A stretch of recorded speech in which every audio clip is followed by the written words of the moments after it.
Are these arguments logical fallacies? Imagine you're in a debate or reading an article, and suddenly something feels off. Maybe the argument sounds convincing but doesn't quite add up. How can you tell if it's a solid point or a logical fallacy? That's what we're here to figure out. Logical fallacies are mistakes in reasoning that make arguments seem stronger than they really are. They can sneak into everyday conversations, news reports, or political debates. Recognizing these errors helps you think more clearly and avoid being misled. One common fallacy is the red herring. This happens when someone introduces an unrelated topic to distract from the real issue. For example, if someone argues about climate change and then suddenly talks about how much they dislike a politician, that's a red herring. It sidetracks the conversation and avoids addressing the actual problem. Another fallacy is the bandwagon fallacy. This is when someone claims something is true because many people believe it. Just because a lot of people think a certain idea is right does not make it true. For instance, if someone says a product is the best because everyone is buying it, that doesn't prove it's actually good. The straw man fallacy involves misrepresenting someone's argument to make it easier to attack. Imagine someone says we should have stricter gun laws, and the response is, "So you want to take away everyone's guns?" That's a distorted version of the original point. It avoids addressing the real issue. The slippery slope fallacy claims that one small step will lead to a chain of extreme negative results, without proof.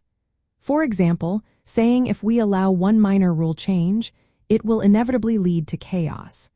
Usually, there's no evidence that such a drastic outcome will happen. Hasty generalization happens when someone makes a broad conclusion based on limited evidence.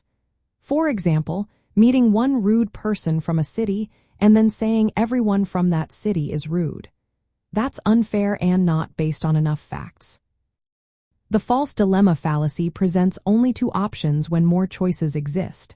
Someone might say, either you agree with me or you're against us, ignoring other possibilities. This limits the conversation and forces a false choice.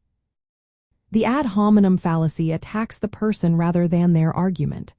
For example, saying, "You're too stupid to understand this," instead of addressing the actual point they made. It shifts focus from ideas to personal insults. Lastly, circular reasoning uses the conclusion as a premise. If someone says, "The Bible is true because it says so," they are using their conclusion as evidence, which doesn't make sense. Knowing these common fallacies helps you ask better questions when you hear arguments. Is the speaker distracting you? Are they appealing to popularity instead of facts? Are they misrepresenting someone else's point? Avoiding fallacies in your own thinking makes your arguments clearer and more convincing.